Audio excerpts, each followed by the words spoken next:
encaminada a combatir los males de las ideologías modernas. A veces ha elegido el camino del estudio erudito para denodar los errores del evolucionismo biológico, como por ejemplo en el libro Evolucionismo, Evolución y Evolucionismo. Otras veces se ha aplicado a la paciente reconstrucción de periodos históricos argentinos, especialmente deformados. Por ejemplo, la conspiración del 43, Vélez Sarsfield y el Código Civil, la política de Fierro, Eduardo Wilde, ideólogo del 80, José Ingenieros y las bases finiseculares, etc. En ocasiones ha incursionado por la exposición metódica de temas acuciantes como por ejemplo principios económicos cristianos o la Primera América. Sin embargo, por lo general, su inclinación natural lo lleva a la lucha frontal contra los mitos más divulgados de esta época. ¿Cuánto cuesta una revolución? Crítica de las teorías economicistas del ¿cuánto cuesta una revolución? Crítica de las teorías economicistas del imperialismo. Aunque no es desde luego lo que suele denominarse un especialista, más bien puede decirse que Díaz Araujo abomina de toda innecesaria escisión de la unidad del saber, como del intelectualismo disecado, ya sea desde la novela o desde el artículo periodístico, con prosa apresurada, desde la novela o desde el artículo periodístico, sin demoras estéticas, sin rodeos cientificistas ni concesiones anacrónicas, va directamente a sus cotidianos debates con los enemigos de la fe y de la patria. Por todo esto, se puede considerar a Díaz Araujo como un hombre auténticamente preocupado por las respuestas urgentes que requiere la crisis en que vivimos, un apologista verdadero de las verdades perennes, un escritor militante, prolificidad tan sorprendente como encomiable, puesto que está al servicio de la cristiandad. Algunos de sus últimos libros publicados, además de numerosos artículos en diarios y revistas especializadas, son Malvinas, lo que no fue y aquello que se llamó la Argentina. De próxima publicación por nuestra editorial Santiago Apóstol es su obra Mayo Revisado, en 2 tomos. Doctor Guillermo Rojas, nacido el 2 de mayo de 1954, en Buenos Aires, argentino, casado, bachiller nacional. Estudios universitarios, Derecho en la Universidad de Belgrano y recibido en la UBA. Autor de Años de Terror y Pólvora, el proyecto cubano en Argentina, 1959-1970. Referente al proceso guerrillero en sus orígenes y 30.000 desaparecidos, realidad, mito y dogma. Es investigador histórico y conferencista, y colabora asimismo de las publicaciones Patria Argentina y Tólica San Bernardo de Claraval.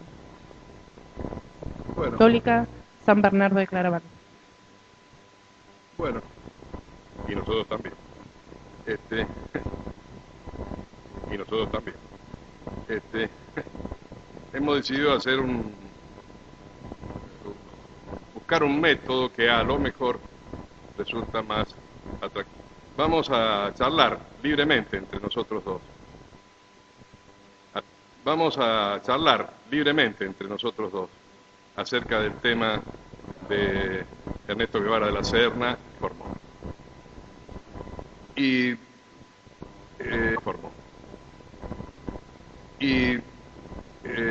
ustedes, como se lo explicaron recién, pueden ir participando. Por razones de la grabación tendrán que hacerlo por escrito y trasladándose el micrófono hasta allá. Pero no importa que nosotros no hemos tenido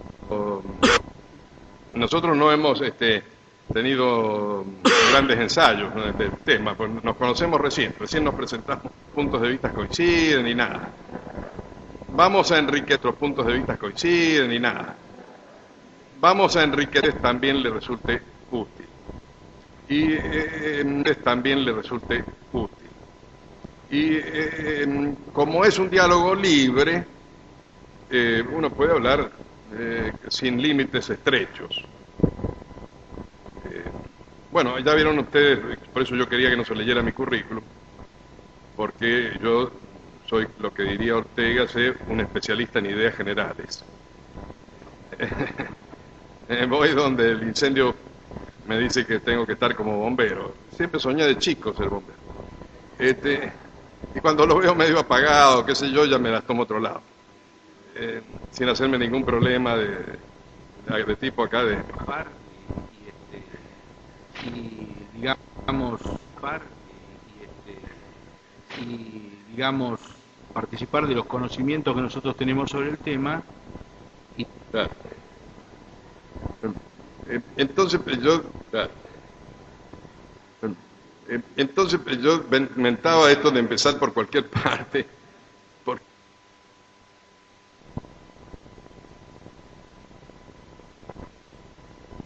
inmediato, que es con una experiencia que tuve hace unos inmediato, que es con una experiencia que tuve hace unos inmediato, que es con una experiencia que tuve hace unos años en el estado de California. Dirán usted, para ver, pero ¿de qué está hablando este tipo? No, se equivoca, porque con mi hermana fuimos a recorrer las misiones franciscanas, porque con mi hermana fuimos a recorrer las misiones franciscanas de California, que son lindísimas. Y en una que se llama San Juan Capistrano, allí donde está la estatua por el gobierno agnóstico de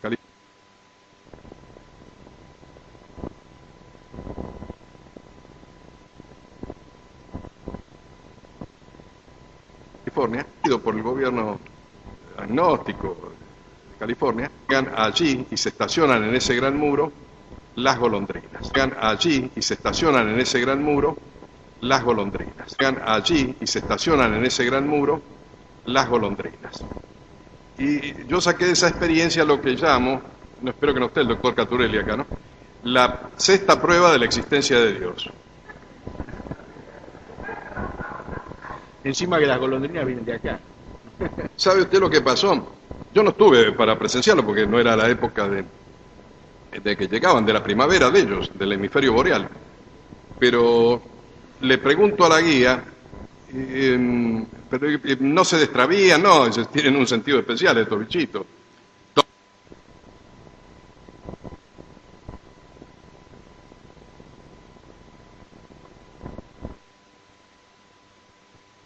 Todos los las golondrinas macanudo. Entonces digo, pero ¿qué cosa las golondrinas macanudo? Entonces digo, pero ¿qué cosa las golondrinas macanudo? Entonces digo, pero ¿qué cosa las golondrinas macanudo? Entonces digo, pero qué cosa rara, digo, porque podrían ir al otro muro a quedarse afuera. En la puerta donde vienen, uy, se vienen lejísimos, usted no sabe, dice, ¿dónde vienen? Uy, se vienen lejísimos, usted no sabe, dice, ¿dónde vienen? Uy, se vienen lejísimos, usted no sabe, dice, porque los norteamericanos dicen Centroamérica, cuando uno le dice Centroamérica creen que es Kansas City. Vienen de un país allá, ¿cómo es que se llama eso? A la Argentina, pero ¿y de qué lado? Ah, bueno, Argentina, pero ¿y de qué lado? Ah, bueno, son unas misiones, creo que se llaman de San Ignacio. Yo porque estaba apoyado en el muro, si no me caigo. Yo porque estaba apoyado en el muro, si no me caigo. ¿Se dan cuenta los bichos? Nos proporcionan la sexta prueba de la existencia de Dios. ¿Quién puede mover el cosmos, mis amigos? Para que estos bichitos todos los años vayan de las misiones jesuíticas a las misiones franciscanas, atravesando todo el continente. Le digo, ¿pero hay algún estudio, alguna cosa? No, nadie se ha interesado por averiguarlo. Bueno, yo le voy a mandar un investigador, el doctor Caturelli, eso.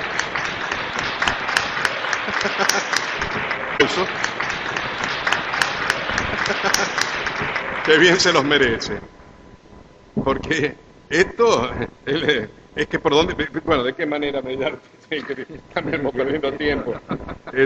No, bueno, ¿sabe cómo lo vinculo? Porque el sujeto del que vamos a hablar es la negación de eso. Porque el sujeto del que vamos a hablar es la negación de eso. Es la negación, sí. Es aparte una invención de sí mismo. Bueno, como lo explicó muy bien ayer Caturelli, es el problema de la inmanencia, ¿no es cierto? Este hombre se había formado en la filosofía hegeliana, marxista, y era un buen lector, no digo que fuera un pensador, pero en el discreto conjunto de esos años de marxismo, sin llegar a ser un Mariátegui ni nada, pero era un hombre que había leído todo lo elemental. Sí, había leído lo elemental y yo creo que incluso había salteado algunas cositas, pero él estaba formado, se llama ahora un progresista. La familia, sobre La todo, ¿no? familia sobre todo, se llama ahora un progresista.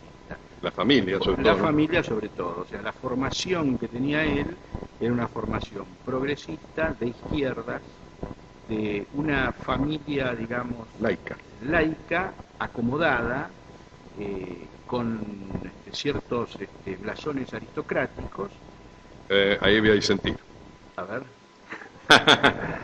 No, porque yo creo que hay una muy buena distancia.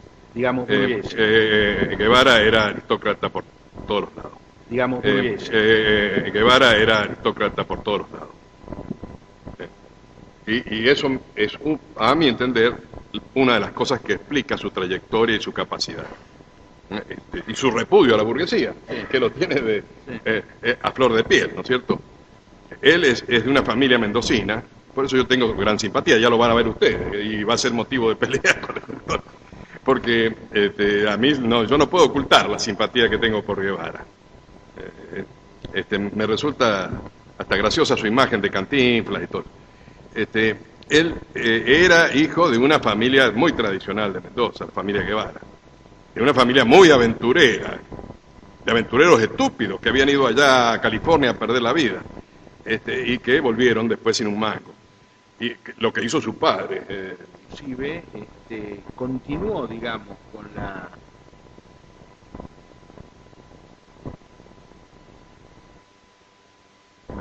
CIBE, continuó, digamos, fue a vivir a Cuba, Sí. donde tuvo un hijo, que justamente fue a vivir a Cuba, Sí. donde tuvo un hijo, que justamente fue a vivir a Cuba, Sí. donde tuvo un hijo, que justamente se llama Ramón, que vive en la actualidad. Ajá.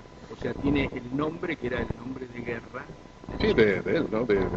Sí, en Bolivia. Sí, era un personaje, el padre.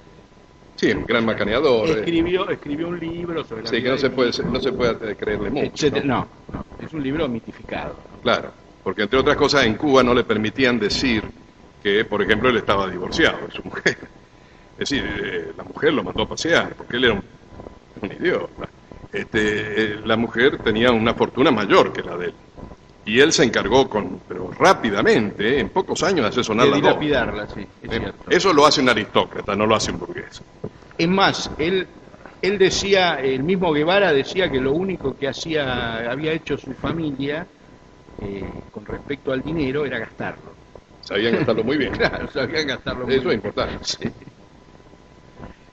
Bueno, el muchacho del que estamos hablando, algunos dicen que es rosarino. No, bueno, la madre pasaba por Rosario y tuvo que internarse a parir. Pero él, si es algo, es cordobés, ¿no, doctor? No, se quiere mantener distancia, pero es cordobés, pues digamos las cosas como son, ¿no? Hasta yo creo que decía cordobés, ¿no? Me parece que se le iba la O y todo eso. Es más, hasta quería hacer una guerrilla en Córdoba. En Córdoba, sí. Sí, ahí encontraba entre los colegas del doctor algunos amigos, ¿no?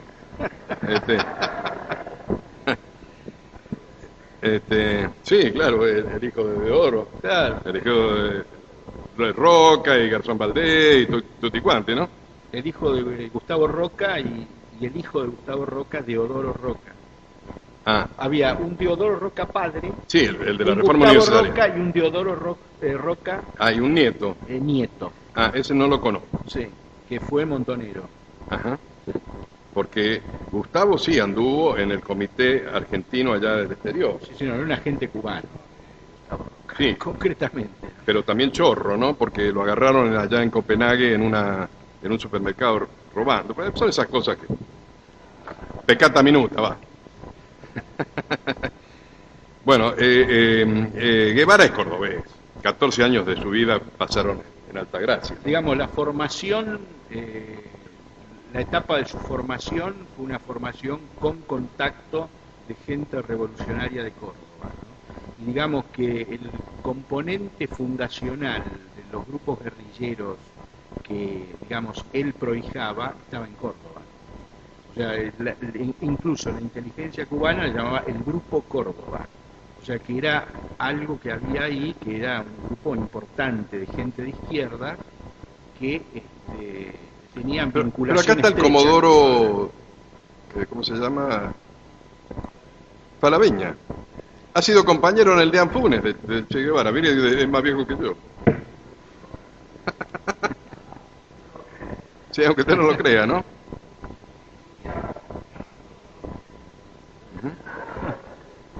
¿Por qué? Él era derechista.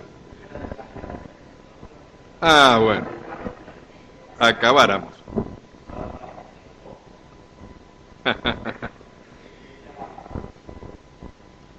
Claro, porque lo hablábamos anoche con el Comodoro. Perdón, le viene a la izquierda esta de que usted mencionaba. Sí.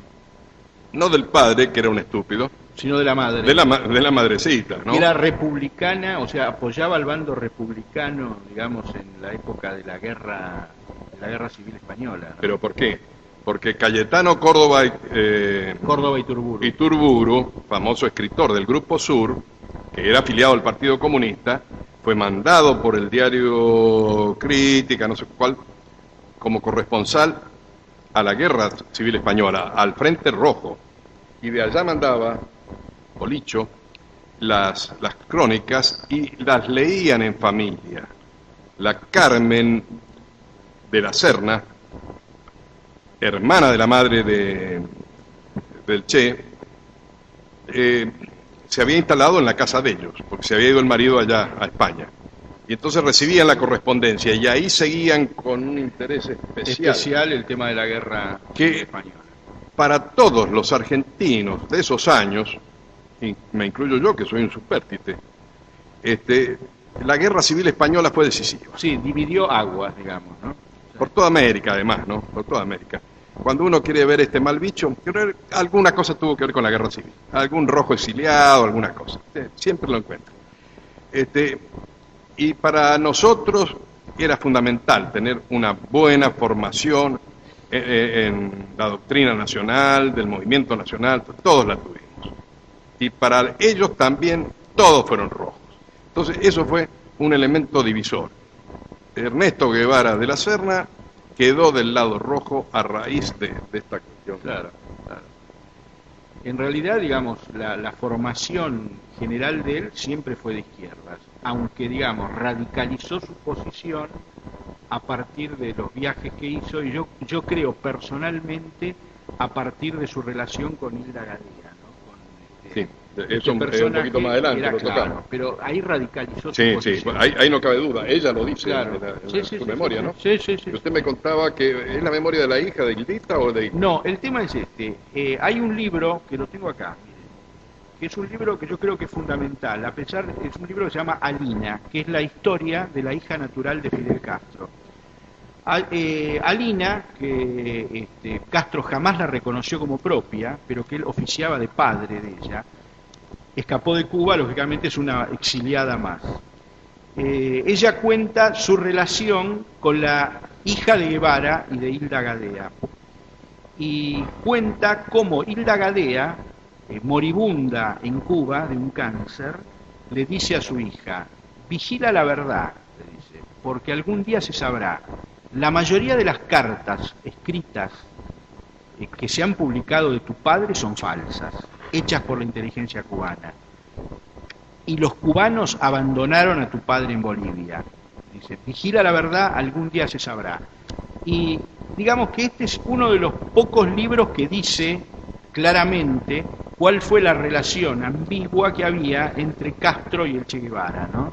Cómo Castro, encima de usar, digamos, a la mayoría de las personas de su entorno, lo usó especialmente a Guevara para crear todo un mito que impulsara sus deseos de expansión del comunismo al continente, pero con una fundamental diferencia.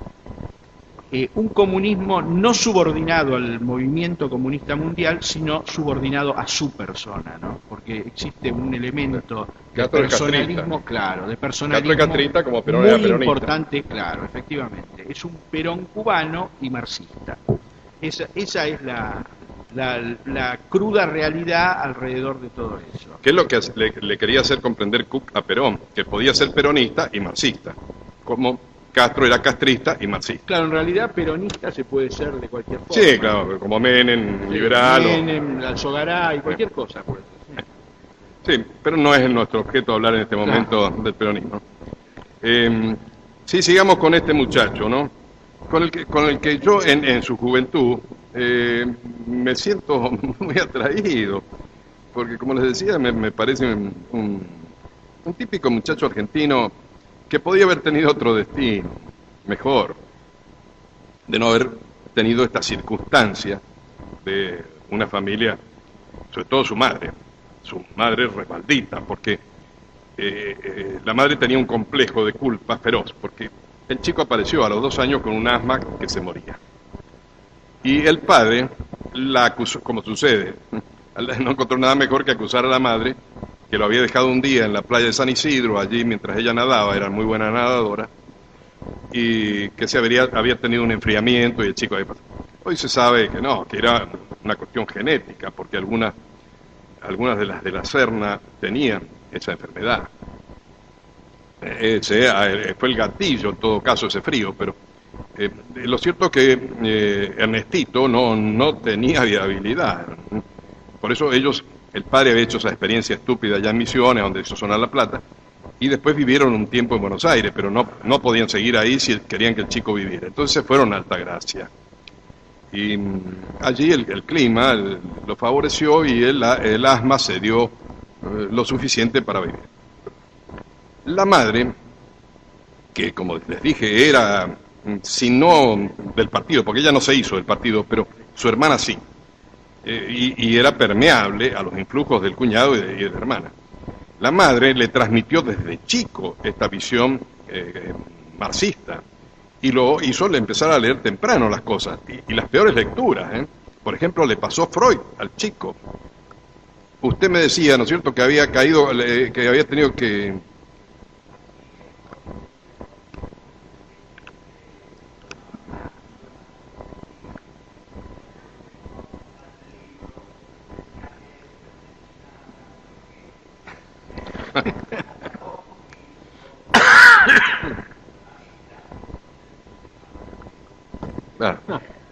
No,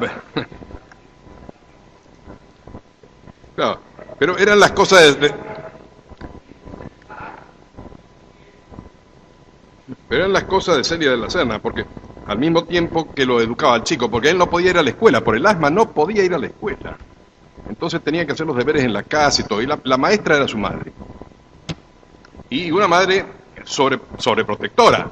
Después que usted tuvo compañero en el secundario.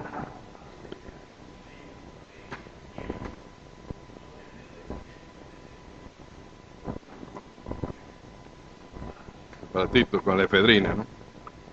Claro, pero era una lucha con el asma. La madre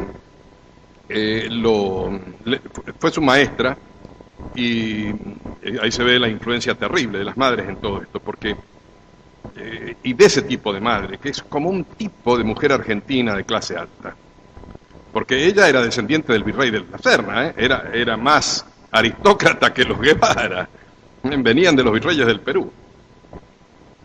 Y que como corresponde era perfectamente marxista la señora, la buena señora, ¿no? Pensaba en el triunfo del proletariado universal. Pero eso sí, que lo leyera en francés. Le hizo aprender al chico, casi al tiempo que el idioma castellano, el francés, para que leyera Aragón, Eluard y demás poetas comunistas, pero en francés. Son las cosas, las contradicciones de esta gente, que por supuesto en las biografías comunistas, esto ¿de qué estamos hablando? No figura. No figura. No. Claro, pero hay que ver esto. Sí, en la época el francés era una herencia nada mala que recibimos del liberalismo del 80. De modo que en nuestra escuela y todo había una aproximación a la cultura francesa que nos distingue del resto de Hispanoamérica. No, lo que pasa, por otro lado, que para ciertos grupos progresistas, en ese momento el idioma francés era revolucionario. ¿Por qué? Porque tenía toda una tradición atrás de revolución. Fíjese, ese famoso tirano de Albania que se llamaba Enver Hoxha, escribía en francés y escribía libros, ha escrito varios libros, que acá no están publicados, sino están publicados en Europa, sobre los revolucionarios franceses. O sea, que un revolucionario comunista hablaba perfectamente el francés, escribía sobre los revolucionarios franceses. O sea, no es casualidad eso. No, y no va a ser casualidad que el teórico y gran difusor mundial de todo esto es Regis Debray, ¿no es cierto? Un francés. Pero le quería agregar esto para completar la semblanza del chico. Porque todos los aspirantes al Che Guevara, los que usan la camiseta, dice, me pongo la camiseta con la boina esa y el pelo suelto y ya estoy hecho. No es tan sencillito. Hay que ser un personaje como Guevara. Hay que tener un asma que me va a matar. Y entonces un viejo loco, un padre, que me va a decir, ¿saben cómo se cura el asma? Haciendo disparates contra el asma. ¿Para qué? Para que la voluntad supere la enfermedad. Y esto va muy de acuerdo, entonces, vuelvo a don Alberto, con Ockham y demás, ¿no es cierto? El voluntarismo, en lugar de la intelectualidad. El voluntarismo presentado, la voluntad pues lo puede todo. ¿Saben las cosas que le hacía hacer Guevara Lynch a sus chicos? No a los otros fueron chicos normales. Subir a un piso en la ciudad de Córdoba, al tercer piso, y de ahí saltar a la otra azotea. Si se caía, y se rompió. Pero tenía que hacer esas cosas. O iniciarlo en el rugby. Y llegó a jugar bastante en el rugby. Y después cuando vinieron a Buenos Aires siguió jugando, hasta que ya no pudo más con el asma. Generalmente terminaba tirado al lado de la cancha, porque no podía con sus pulmones. Pero él es formado así, es decir, que la voluntad todo lo puede vencer su asma terrible. Y además, por la clase que tenía un sentido del humor muy, muy, muy lindo. Porque él se pone de novio con esta chica Chichina Ferreira, que es también de la clase más alta de Córdoba, ¿no? Los dueños de Malagueño, o eran, siguen siendo. Claro, que tenían esta hermosa casa o feudo ahí. Sí, diga. Es un palacio, ¿no? Yo que soy un de clase nunca he podido entrar ahí, pero supongo lo que será. El Che entraba en su estilo, porque ya habían perdido la plata, entonces él podía ir decorosamente, pero quería hacer notar su rebeldía y se iba sucio. Es el primer barbudo de América. En ese sentido, los chicos que lo imitan también. Porque él decidía ir a visitar a su novia sin bañarse y sin cambiarse la camisa. Y ahí el apodo que decían el chancho. El chancho. Era el apodo con que firmaba. Incluso firmaba sus crónicas de radio como el chancho. Entonces el director de la revista, Che, ¿cómo va a firmar así? Entonces puso chancho en chino. Tenía un sentido del humor. Extraño, si ustedes quieren, con humor ácido, humor negro. En los años que siguieron a su etapa porteña, cuando se inscribió en medicina, ya los padres estaban separados, no tenían un peso, él tenían que mantenerse los muchachos. Entonces él se le ocurrieron cosas absurdas, locas, como Guevara que era. Una fue comprar un lote de zapatos. Eso está en cuál de las biografías. Usted las conoce a todas. Sí, creo que está en la de Calfon. ¿De Calfon? Sí, me parece. Compró un lote de zapatos. Sí, miralo. Montó una fábrica para talco, elaborar tal. Sí, las dos fueron disparates, ¿no? Sí, porque los zapatos resulta que había pares que eran del mismo pie. Entonces, ¿cómo resolvió el problema Guevara? Vendieron los otros, porque tenía un socio. Sí, yo no recuerdo en ese momento. Me parece que era un socio. Entonces le dijo, mira, estos pares sueltos los vamos a usar nosotros dos. Estás loco, le dijo el otro. Bueno, Guevara iba a la facultad con un zapato de un color blanco y otro negro. No importaba nada. Otra anécdota simpática, él se la contaba recién al matrimonio Caturelli, es que él no tenía oído musical, era un idiota musical como yo. Sí, no solamente no tenía oído musical, sino que no le gustaba todo lo que fuera música, ni le gustaba bailar, ni nada de eso. Claro, pero las hermanas le enseñaron, como Las sucede, hermanas, sí. como sucede Pero siempre. él nunca aprendió, ni nunca le gustó el tema. Pero las hermanas lo obligaron y le enseñaron el 4x2, 2x4, le decían, hace 4 pasos para el tango, ¿no? 4 pasos para allá, 2, y así, 4.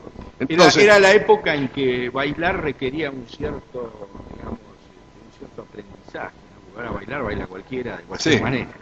cualquier gasná, pero entonces el tango era tango.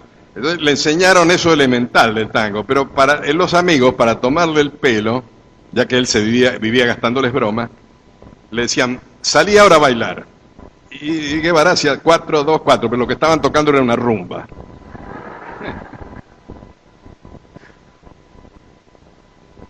Bueno, este es un capítulo de la humanidad que no es desagradable. Y que nosotros recién conversábamos con el doctor como cristianos y como observadores de la creación, es decir, del orden natural.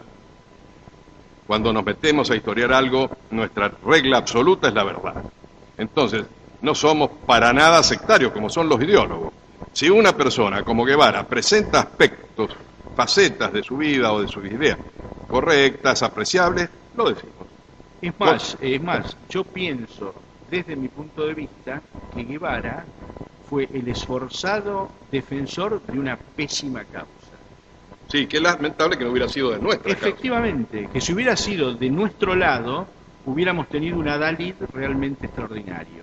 Pero fue defensor muy bueno de una causa pésima como era la causa del marxismo, ¿no? Que terminó donde ya sabemos que terminó. Claro, él trató de ser auténtico hasta el final, ¿no? Pero bueno, metido ahí, como decía Bertolt Brecht, se tuvo que abrazar al carnicero y hundirse en el fango. Claro. ¿no? Tuvo que consentir muchas cosas.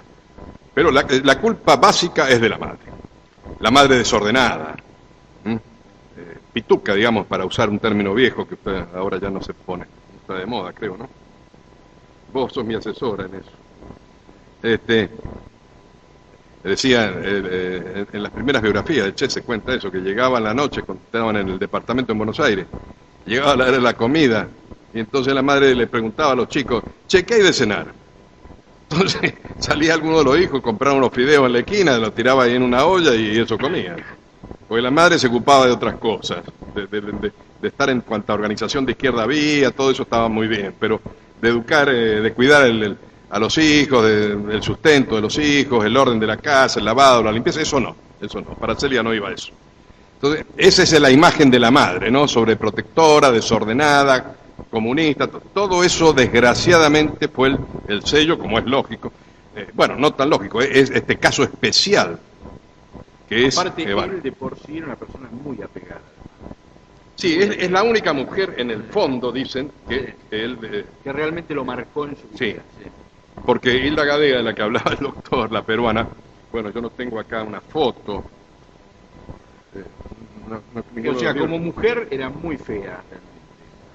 Era un cuco, un susto al mediodía. Pero, digamos, ideológicamente era una persona, al parecer, bastante convincente, en el sentido que ya tenía una militancia política anterior, era más grande que Guevara. Sí, una encima de militancia política anterior en grupos Era vieja, de izquierda digamos. del APRA, que se llamaba el partido de Haya de la Torre, que era un partido nacionalista de izquierda, ¿no? Pero ella viró comunista. No, pero ella viró, digamos, lo que se llamaba el APRA disidente, que era un grupo que seguía a Mariátegui, ¿no? El ideólogo comunista peruano Mariátegui. Sí, a propósito de eso, hago una pequeña adelanto. Acá hablamos del Sendero Luminoso, o se habló, ¿no es cierto?, de este grupo terrorista feroz del Perú. Pero nunca, los periodistas nuestros tan discretos, ¿no? Nunca dijeron que se llamaba por el Sendero Luminoso de José Carlos Mariátegui. Claro. Porque Mariátegui es un santón de la cultura argentina.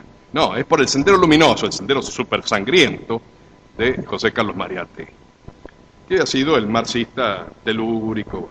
Bueno, eso es una dirección. Estábamos en El tema de la madre, la influencia de la madre sobre... ¿Cómo? Sí. No, ella nada, ella comía los tallarines, no contribuía ni a nada, ni a limpiar, ni a nada. Le hacía asco a todo lo de la casa, que es un tipo femenino que anda bien ahora, ¿no? Bueno, de esas mujeres salen esos hijos, ¿no? Es decir, el chico se tuvo que arreglar solo en todas las cosas más elementales. En lo único que se metió a fondo ella fue en la pedagogía, para enseñarle a ser buen comunista. Terrible. Estábamos en esto, de la Hilda Gadea y la relación con las madres. Pero ahí hay otra faceta que también a mí me gusta de Guevara. Porque metido ya en su mundo, de la guerrilla y en Cuba, bueno, primero de Hilda Gadea, Sí. que usted fue muy discreto, Sí. condescendiente con la señora.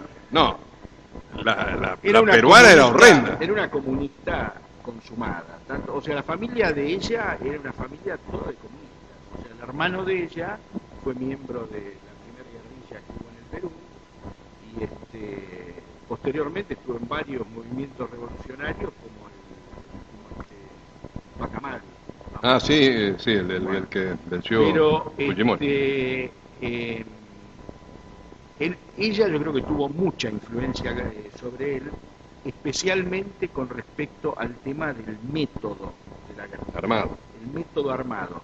Y segundo, tuvo mucha influencia sobre él el hecho de esos famosos viajes que hizo. Uno de los viajes que hizo, él presenció lo que se llamó la Revolución Boliviana, que es uno de los antecedentes de la revolución castrista, digamos, en Latinoamérica. O sea, si uno toma por antecedente, va a tomar por antecedentes el Bogotazo y la revolución. Forma agraria. Claro, y la revolución boliviana, ¿no? Lógicamente, modelos revolucionarios licuados en su momento, pero, o sea, toda ese cuadro, el ese contexto. cuadro tuvo una gran influencia sobre Guevara y después, con posterioridad, la revolución guatemalteca, o sea, el golpe revolucionario que lleva al poder a Jacobo Arbenz y su posterior destitución con la ayuda norteamericana. Eso tuvo una influencia fundamental sobre Guevara. El contexto, más la relación con Hilda Gadea, más los antecedentes familiares de él, como dice el doctor, especialmente del lado de la madre, porque el padre, si bien era un personaje alocado, no era marxista, era lo que se llamaba en esa época un bon vivant, un tipo que le gustaba vivir bien. ¿Me explico? Y engañar a su mujer. Efectivamente. Que eso no lo tomó Guevara, que es a donde iba. Con el casamiento con Hilda Gadea, que es la anomalía de este muchacho que practicó una moral relativamente buena desde el punto de vista natural, porque no tenía ninguna formación religiosa.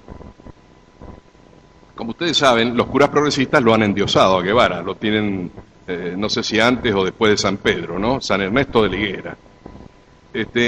Bueno, y dijeron que Guevara, cuando Guevara se enteró que le estaban haciendo ese dice, pues yo nunca he usado ningún escapulario ni ninguna medalla, porque de chico la abuela Lynch, que era recontratea, le impidió cualquier cosa, porque a las chicas, las hermanas, sí fueron, no sé qué catequistas, cómo fue la cosa en Altagracia. De la acción católica. Sí, increíblemente, ¿no? Porque el padre no era nada, la madre era atea. Cómo a las chicas las hicieron ir a la iglesia. Pero Ernesto no fue nunca. Así que él era un hombre ajeno al mundo cristiano, totalmente. Bueno, pero volvamos a Hilda Gadea, que era donde yo iba, la parte de su fidelidad. Él la quería como compañera de militancia, y como decía el doctor, porque le enseñaba cosas y le proporcionó libros, pero para nada de mujer.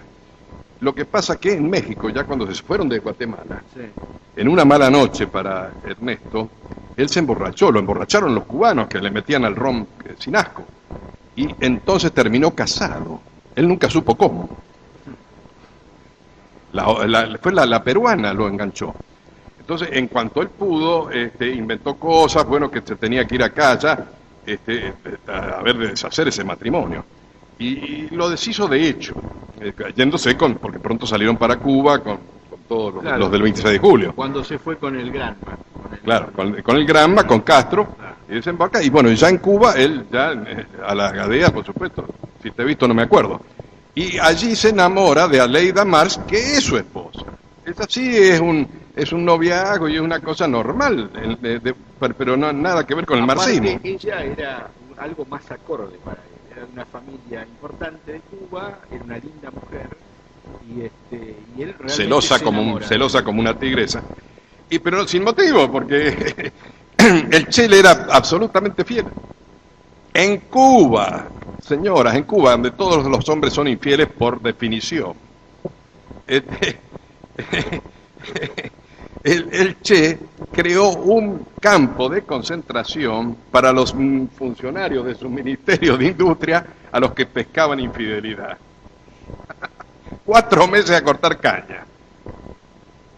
Y le metieron muchas veces mujeres, como se estilaba y se estila en el servicio diplomático, todo para embromarlo, para chantajearlo. Rechazó todo eso. Es decir, ese es un aspecto que no porque nosotros, el tipo sea marxista y por supuesto adhirió a una doctrina que es intrínsecamente perversa y fue el gran destructor de América, no se lo vamos a reconocer. Es decir, en su faz puramente personal y humana, tuvo facetas rescatables. Es más, en Cuba, digamos, que la amante es una especie de institución. Sí, Digamos, la casa chica. Cuando fue el tema del fusilamiento del famoso general Arnaldo Ochoa, cuando entregaron los cuerpos, que los entregaron enterrados, ya las que fueron a llorar, digamos, a la tumba de Arnaldo Ochoa fueron la mujer y la amante oficial, son las únicas que les permitieron, digamos, el acceso al lugar. O sea que Claro, Guevara se mantuvo, digamos, desde el punto de vista de la moral, se mantuvo en una posición correcta. Correcta y argentina, diría yo, porque pero para esto que dice el doctor hay que tener plata, porque yo también lo he visto en México, dicen la casa chica, sí, bueno, pero hay que mantener 2 casas, digo, yo no puedo mantener la mía, por eso no he tenido casa chica.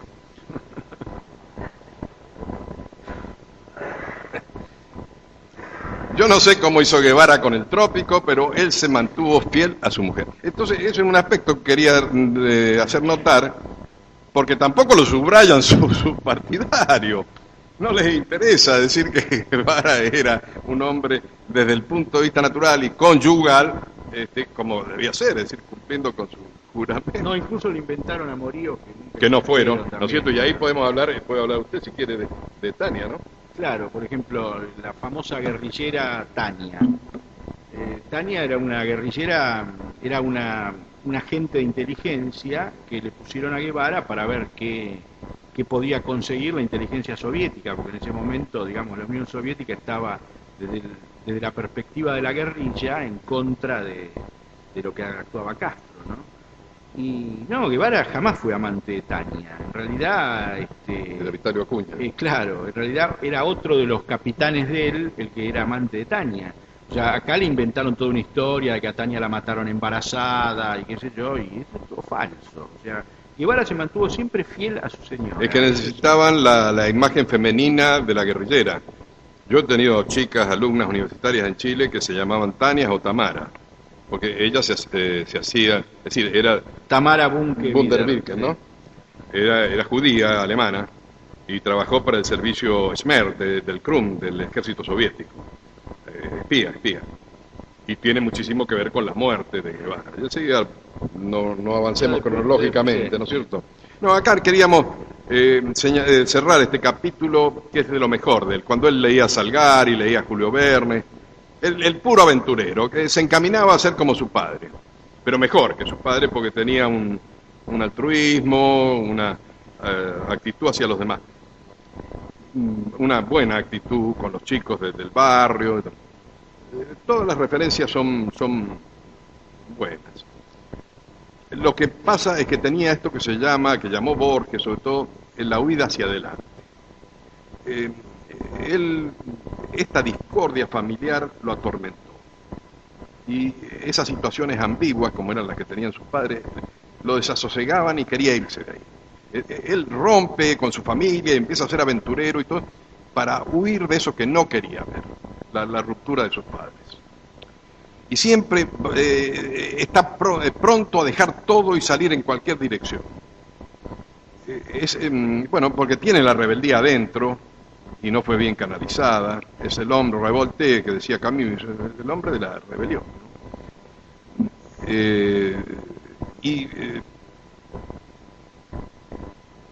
Como para cerrar esta parte, ¿no?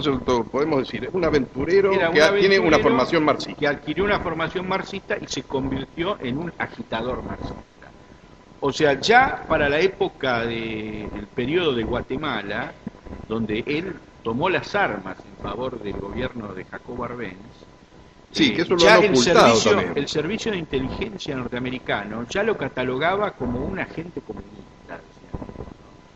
Y tanto que la embajada argentina fue uno de los últimos que pudo salir hacia México, porque estaba sindicado como agitador, ¿no? Como agitador, ¿no? O sea, él, digamos, en ese periodo es simplemente un personaje rebelde que se convierte en un agitador comunista. Ya después en México la cosa toma otro carril cuando se vincula con los grupos de exiliados cubanos. Que, ojo, él ya había tomado contacto en Guatemala con Eso es lo que le contaba los recién, grupos de ¿no? exiliados cubanos por vinculación con la GADEA. O sea, él perfecciona, digamos, los vínculos con los cubanos en México. Que era fue gracioso porque en una oportunidad la policía mexicana toma detenidos a varios agitadores cubanos que estaban allí por relación con el gobierno de Batista. O sea, la policía mexicana es muy corrupta ya en esa época. Parece que Batista les dio plata, entonces metieron presos a varios. Dice que en la cárcel les contaban la historia del asalto al cuartel de la Moncada, ¿no? Cuando Castro intentó derrocar al gobierno de Batista, y dice que Guevara, tirado en una litera en la cárcel, les decía, bueno, muchachos, está bien, ahora cuéntense una de cowboy, les decía. O sea, ni les creía las cosas, aparte los cubanos de por sí grandilocuentes, como de por sí habladores como son, él, digamos, con esa ironía porteña les decía, bueno, muchachos, está bien, ya está, ya, dejen de camelo, en pocas palabras, ¿no? Él va perfeccionando su relación con los cubanos y especialmente con Raúl Castro. Que Raúl Castro era un miembro orgánico del Partido Comunista Cubano, que se llamaba Partido Socialista Popular, del cual se había apartado en su momento por seguir a Fidel, que era, digamos, el adalid de él. O sea, Fidel de por sí era un personaje ya importante, que no tenía relación con el Partido Comunista, pero que sí había hecho política de izquierdas y estaba vinculado con un partido de izquierda nacionalista y con una gran vinculación con la masonería cubana, que era el Partido Ortodoxo, que lideraba un famoso dirigente propenso a la demagogia, pero que era muy popular, que se llamaba Eddie Chivas. Este dirigente se suicidó en una radio en el momento que estaba tratando de implicar en una serie de negociados a unos ministros del gobierno de Prioso Carras, que era en su momento el presidente de Cuba, ¿no? Y digamos que el entierro de Eddie Chivas marca el principio y el ascenso de la figura de Castro.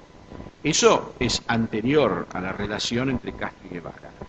Toda esa gente que estaba en su momento en México había participado de una manera u otra del asalto al cuartel de la Moncada el 26 de julio, por ello es que se llama 26 de julio justamente el movimiento de Castro, y eran miembros de la juventud del Partido Ortodoxo y de los grupos universitarios, digamos, afines a esos grupos, que querían en realidad, el Partido Ortodoxo quería la restauración democrática de Cuba y un freno, digamos, a lo que ellos llamaban la dependencia absoluta que había en Cuba con respecto al imperialismo norteamericano. A esa gente Guevara la encuentra en México.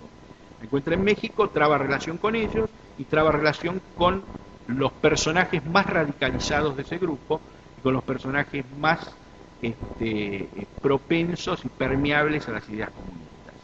Raúl Castro. Raúl, en este caso, claro, que Raúl había recibido formación en la escuela anticolonialista de la Unión Soviética, que funcionaba en las afueras de Praga. Es decir, Raúl siempre ha sido un hombre de los soviéticos, ¿no?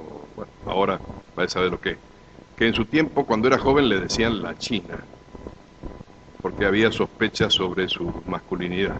Era un personaje amanerado, o sea, lo veían como un personaje amanerado, y los miembros del movimiento 26 de julio le llamaban la China Roja, porque era rojo, comunista, y tenía los ojos achinados, ¿no? Ese era el apodo que recibía. Sí, y le metieron a la Vilma Espín. A ese sí le colocaron una esposa segura del PC. Claro, eran dos hermanas, Vilma y Nilsa Espín. Que una murió de cáncer y la otra se suicidó. Se suicidaron los dos. El matrimonio se suicidó. Que ese es un buen motivo para no hacerse comunista, pues las mujeres sobre todo se suicidan. Recién hablábamos de la mujer de Fernández de Oña, ¿no? Claro, la hija Tati Allende. De la Tati, sí. Tati Allende que se suicidó. Sí. La hija de Salvador Allende, que ella era la secretaria de su padre. Entonces apareció un cubano muy bien puesto.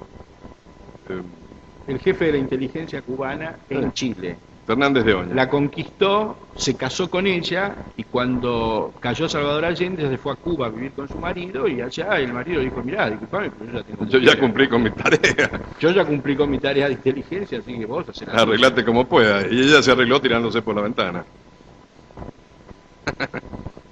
Así que las que se sienten atraídas por los comunistas, que piensen en esa posibilidad, ¿no? Es uno de los destinos. El otro para los hombres es el del caballero que estamos hablando, ¿no es cierto? Es la estrella del mundo comunista americano, Ernesto Guevara de la Serna. Vamos a ver cómo termina. Bueno, Guevara, tanto como el resto de los miembros, digamos, del grupo rebelde cubano que había en México, porque había una particularidad, había distintos grupos de cubanos que estaban en contra del gobierno de Batista, y estaban en distintos países de América. El núcleo más importante en Miami, ¿no? Y más claro, estaba en Miami, había un grupo en Miami muy importante. Ahí estaba Camilo Cienfuegos. Que Camilo Cienfuegos, de la conducción del 26 de julio, era el único que había sido sastre. Era el único que no era burgués. Era de una familia, pobre. Española muy pobre. Muy pobre, porque los Castro eran millonarios. El padre era un gran terrateniente gallego. Y profesionales los dos, abogados. Y todos los otros por el estilo. Es decir, esto del proletario, nada. Y este único que no era gran burgués, ese es el único que no fue comunista. Bueno, la cuestión es que él se vincula ahí con el grupo más radical de los exiliados cubanos, y es el grupo que, digamos, Castro, siempre fiel a su destino, digamos, y a sus necesidades, dice, bueno, vamos a hacer el gran desembarco. Entonces deciden organizar la operación esa famosa. Lo más gracioso es que cuando se cumple un aniversario de la toma del cuartel de Moncada, o del desembarco de Cuba, se hace un desfile de la flota cubana, y adelante de la flota cubana va el yate Granma. Ah, sí, lo han rescatado todavía. Está porque entonces era un cascajo. tal cual era en su momento. Pero era un cascajo, Claro, se lo compró Prioso Carras. Efectivamente, está todo restaurado, y adelante de la flota cubana va el Granma, ¿no? Bueno, y se llama el diario oficial Granma y todo, siempre Claro. le han hecho un nombre. Es un yatecito donde van 80 personas y realizan un desembarco en Cuba para, teóricamente, digamos, hacer una versión rural de lo que había sido el golpe contra el cuartel de la Moncada. Desembarcan en Cuba, los ametrallan, porque Pues ya están vendidos, están estaban entregados. muy infiltrados, y ya sabía más o menos medio país que iban a hacer el desembarco, y las fuerzas represivas de Batista. Ahí podríamos meter una cosita. Eso es destino de la guerrilla, también para los que quieren hacerse guerrilleros. Siempre son infiltradas.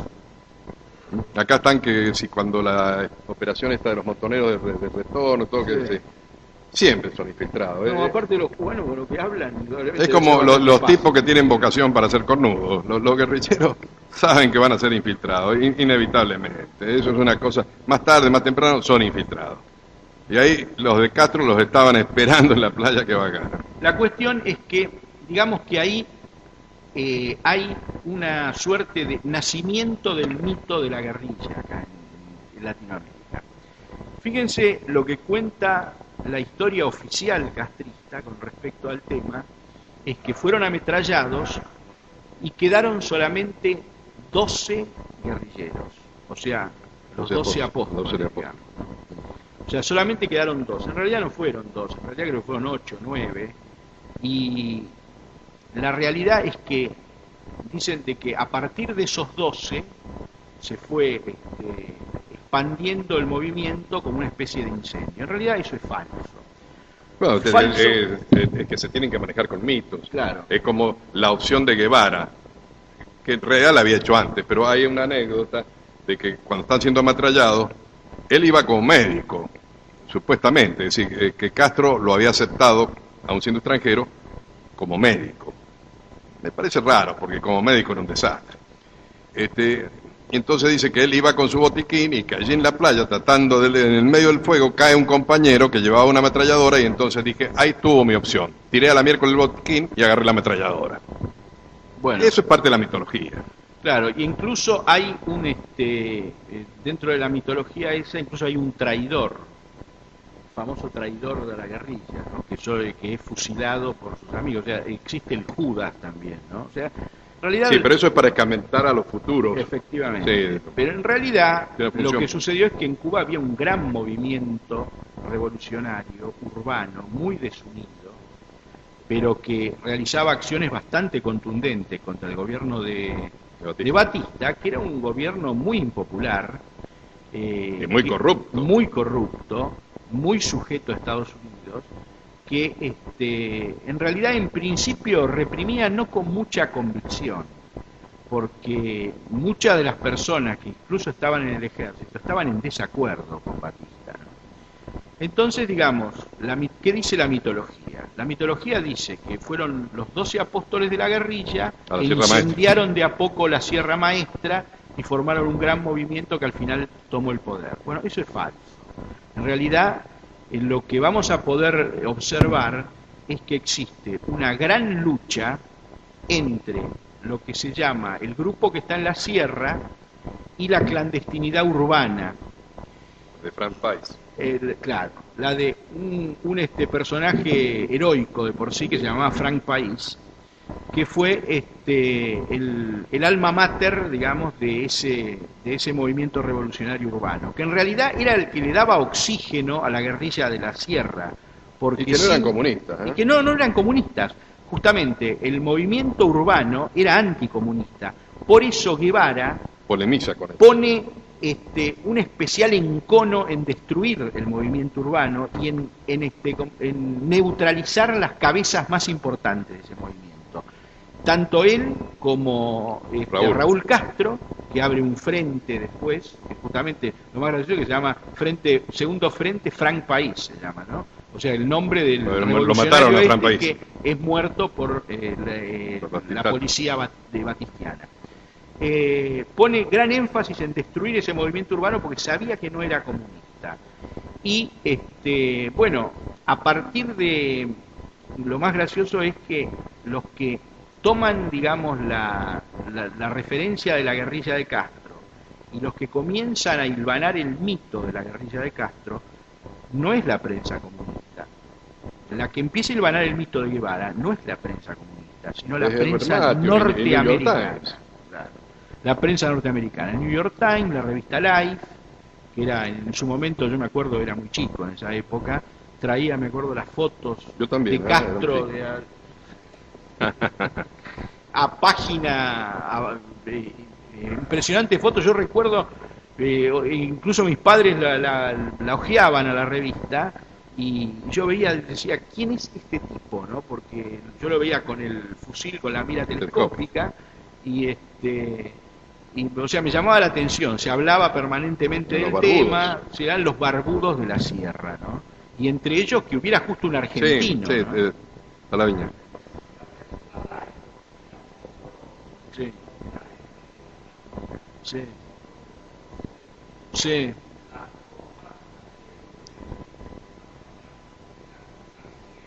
En el pecho, claro. ¿Pero a quién? ¿Quién es el que Castro. sale? ¿A Fidel? ¿A Fidel? Sí. Ah. ¿Por qué? Porque Fidel Castro tenía un capellán, Sardiñas. el padre Sardiñas. Sardiñas. Ah. Sí, el padre Sardiñas, que era hermano de uno de los comandantes. Ajá. Lalo Sardiñas, que era uno de los comandantes de Castro. Y resulta que gran parte de los chicos de la sierra, de los Campesinos. curretes, los chicos chiquitos y los jovencitos, la verdad la iglesia mucho no se había ocupado de esa gente. La mayoría del clero vivía en las ciudades, era clero español en su gran mayoría, y cuando llegó Castro, para conquistar a esa gente, que era católica, era una gente humilde, católica, bautizaba a los chicos. Es más, lo gracioso es que a los chicos sin acristianar, en Cuba se les llama judíos. Y el padre Sardiñas y Fidel se convirtió en el primer padrino de la sierra, porque era el padrino de todos los chicos, de todos los judíos que eran acristianados por el padre Sardiñas, ¿no? ¿Padrino dijo o padrillo? Sí, puede ser también. Las dos cosas, ¿no? Sí. Pero, digamos, para conquistar a esa gente, para unirla al movimiento que tenía él, digamos que los bautizaba en ceremonias colectivas con un cura que era el capellán de la guerrilla. O sea, tenían un capellán, porque lógicamente la mayoría de la gente en Cuba era católica. Y andaban con la famosa escapulario con que bajaron de la sierra los barbudos de la Virgen de la Caridad del Cobre. Entonces todos acá en la Argentina, todos los curas, maravillados. Claro. Al día siguiente tiraron el escapulario, claro. Cerraron los colegios católicos. ¿Eh? Sí, eran Después las de la fotos. foto. La cuestión es que, digamos, la evolución... Pero ese mito que usted acaba de escribir, de la Sierra Maestra, hace que Guevara, que él tenía su mezcla de Salgari, como dice, andaba entre Salgari y Carlos Marx, San Carlos le dice a Marx, siempre que se refiere a Marx es San Carlos. Oscilando en su mente imaginativa de aventurero aristócrata, él teoriza esto, teoriza lo que han vivido ahí, que es absolutamente irrepetible. En primer lugar porque la Sierra Maestra, yo porque tengo la piña prohibida no he podido ir a Cuba, que ahora es barato, pero me hubiera gustado ir a conocer, conozco por amigos que han estado ahí. Uno levanta la mano, saca una naranja, levanta y saca una banana, es una maravilla. Claro, es el paraíso terrenal. Lo que pasa también de que la teoría de Guevara, la teoría que Foquista. En su momento precisa más Regis Debray, es algo hecho a la medida de las necesidades de Castro. O sea, no es una cosa que diga, a Guevara se le dio por teorizar sobre la guerrilla, no. Castro le dijo, mira, hacete algún librito con respecto al tema, Bueno, la guerrilla... que vamos a catequizar a la gente. Claro, con la esto. guerra de guerrilla un método, escribe. Claro. Pero él teoriza Y lo esto. va ampliando y lo va cambiando a medida que lo va ampliando. Claro, ¿no? pero ¿dónde hay otra Sierra Maestra? Cuando mueren en Ñancahuazú, en el departamento de Camiri, la sierra boliviana, lo que tiene son unas hermosas espinas. Entonces uno agarra la mano y se clava. Nadie no consigue ninguna banana. Entonces la teoría de que hay que meterse en la montaña, que la guerrilla tiene que ser campesina, para así ganar a los campesinos, son todas pavadas. En realidad ellos eran todos profesionales o gente de clase media, urbanos que se metieron en la sierra.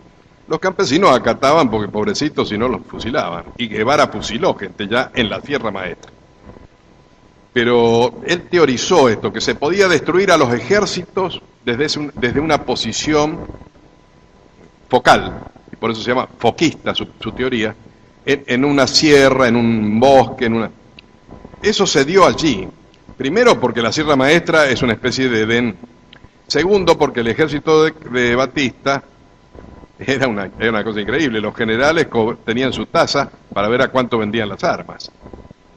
Y está comprobado, ¿no? Es decir, la famosa batalla de Santa Clara. De Santa Clara fue... Le costó no sé cuántos miles de dólares, 35.000 dólares. 50.000 dólares. 50.000 dólares. Consiguieron dirigentes del Partido Comunista. Claro, el Partido para Comunista se pagarle puso. al comandante y que le pusieran las armas.